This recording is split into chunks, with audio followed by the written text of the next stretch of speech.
What's up guys, welcome or welcome back to my channel. If you're new here, I am Judah, and in today's video I'm going to be reading all your guys' bookish hot takes.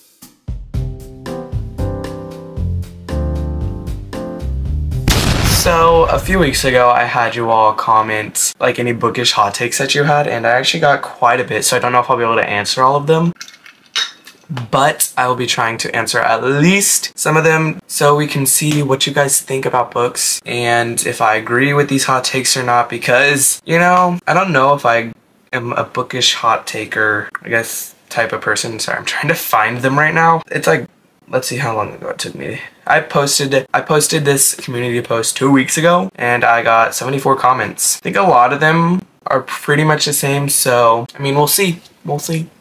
The first hot take that was ever commented was spice is nasty. You know, I agree with this one. I'm not even gonna like lie to you. I agree with this one wholeheartedly, and if you've been on my channel for any amount of time, you would know that I do not like spice. I don't read spice. There's spice IDNF a book, and I feel like a lot of my followers and subscribers agree with me on that one, because I get comments all the time saying like, I agree, I don't like spice either, or I'll get like a message on Goodreads saying any books that don't have spice rec, which by the way, I'm pretty new just to reading in general. So like, I know I've been reading for a few years, but I'm new to like branching out and reading more books. So I don't really have that many recommendations that involve spiceless book recs, because I just don't have that many book recommendations in general.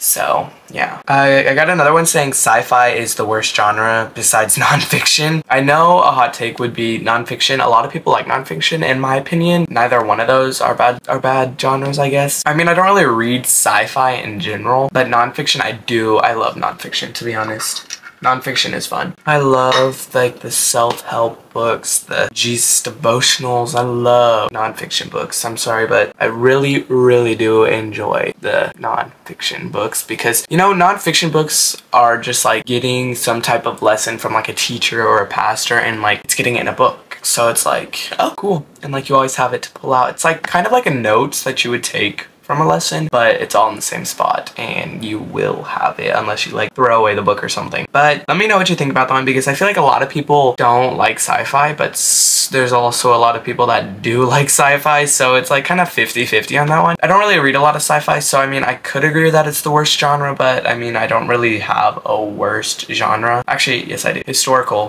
fiction, historical nonfiction. I just don't like anything that falls under the historical genre at all, because like I'll read historical books and I'll read books about history, but like they're usually not my favorites, and I usually don't enjoy them as much as I would a regular book. So I mean, let me know what you guys think about that in historical fiction, I guess. Ooh, this one's a fandom one. Let's see what y'all think. So if you have read The Cruel Prince, you're gonna want to pay attention to this one. This one says The Cruel Prince is overrated. I actually have The Cruel Prince right next to me. It got wet. Sorry, I got this like a year ago, but my copy got wet because I read it at the beach and it just ended up getting wet. So yeah, I mean, I kind of agree with this one. The Cruel Prince, it's not like I didn't like the series. Don't get me wrong, I enjoyed the series and I thought it was a really cool series and I loved it, but it just wasn't my favorite. I feel like there was a lot of useless parts of the book, in my opinion. There was just a lot of stuff I feel like that I could have cut out and made the book series shorter in general, and just like the books shorter. Like I agree that there should be 3 books in the trilogy because it just makes the most sense, but like the series could have been shorter. Plus a lot of the characters got on my nerves. Oh my gosh. You know who these characters are, but her sister Taryn is I think what her name was, and then Locke, which was a guy in the books. Those both made me want to actually like throw the book across the room the entire time. So yeah, that's my thought on that one.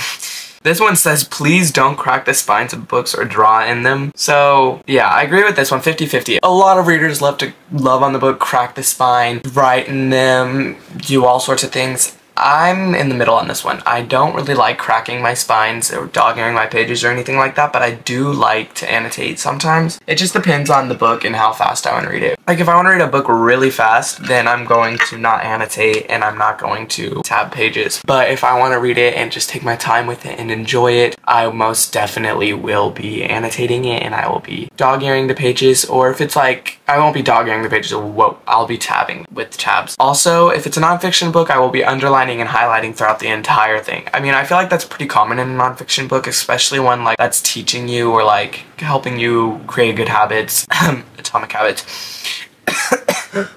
A fake cough turn into a real cough. Whoa. But yeah, it's really 50-50 for me on that one. I mean, yeah, it could be taken as a hot take. Like, writing in books and cracking their spines for some people is like infuriating to them, and to other people it's like, that's just me showing my book that I like it and enjoying it and stuff. Oh, here's one. Love triangles are the worst. Like, okay, love triangles, it depends on the book and the type of characters, because there's those characters that will like go after both the guys or like both the girls if it's a guy going for the girl situation, and it's just insane. Like in Hunger Games, Katniss, if you haven't read it, I don't know if this will be a spoiler, but I mean, it's probably pretty, what's it called? Pretty expected, I guess, in these book series for there to be a love triangle once you meet the characters. But she kind of just like plays with both the guys the entire time. She's playing with Peeta, she's playing with Gale, those are guys in the book, by the way.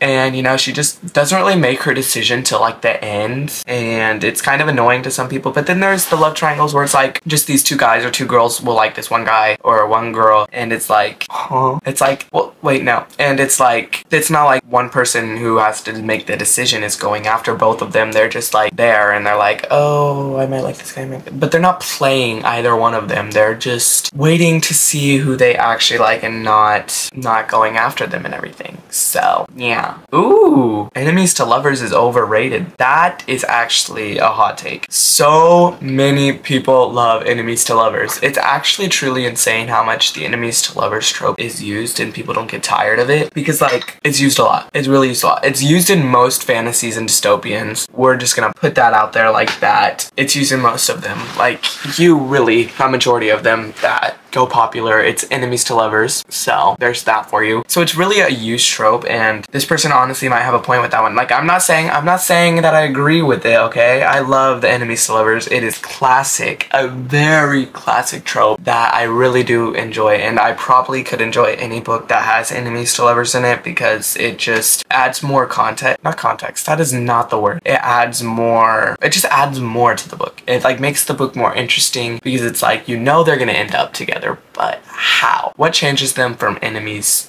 to lovers? That's just so amazing. It's like really cool, honestly. But I mean, comment down below if you think it is overrated. The next one says standalones are greater than series. This one I feel like is another 50-50 one because I feel like a lot of people just want to enjoy a good standalone and a thing, like especially fantasies. I feel like we need to get a fantasy standalone. I get that that doesn't go along with the storyline most of the time, but having a fantasy standalone would honestly be something cool to have without having to wait for another book or have to go through an entire series to get there. So it's like, if you're a fantasy reader, you're not going to end up reading one fantasy series or not even the full series in a month, because then it's like, well, my monthly, if you're a booktuber like me, it's like my monthly wrap-up's literally just me talking about one series, and that is like kind of boring. So yeah, on to the next one. The next one says dog eating. It says dog eating, but I assume they're meaning dog earring books is fine as long as the pages can withstand it. Most pages are probably going to be able to withstand it, I guess. I don't know why that was put there, but again, that's like 50-50. People will like it, people won't like it. It really just depends on what type of reader you are, because there's readers who will do that to their books. I personally don't like dog earring. I personally don't like dog earring books just because I don't like how it will like make the book look, because like I like a nice and neat book. Like, see, this bugs me to this day. Like the little rip, I mean not the rip, the little bend.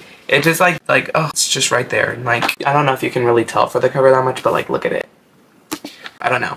I actually want to buy the rest of the series because I like having books that I've read. But yeah, like little things like that on books just bug me, and I like having just clean, nice books. But like, again, with like the, what's it called, crease? Like, look, I'm fine with like just one crease down the middle because that makes more sense than like, here, I actually have a book that is hideous, but it's not my fault. This book is 3 years old now, so just take that into account when you look at this. Don't hate on me for this, okay? Don't hate on me for this. That was not me. First off, this is a chunky paperback that is brick. They don't give me anything to work with here, so since it is that way, it's not really my fault anyways, but I loaned this to a friend. I don't know what they did with the book. I don't know how they read it, but I probably should have gotten them to buy me a new one because this is just okay. This is disgusting. Like, okay, yeah, you can obviously say this book was loved and read, but it also looks destroyed. And like, yeah, there's a certain amount of wear and tear on a book that I can withstand and stuff. But if it's like completely destroyed, I mean, this really isn't completely destroyed, but you know, I was in shock when I got it back and I didn't know what to say.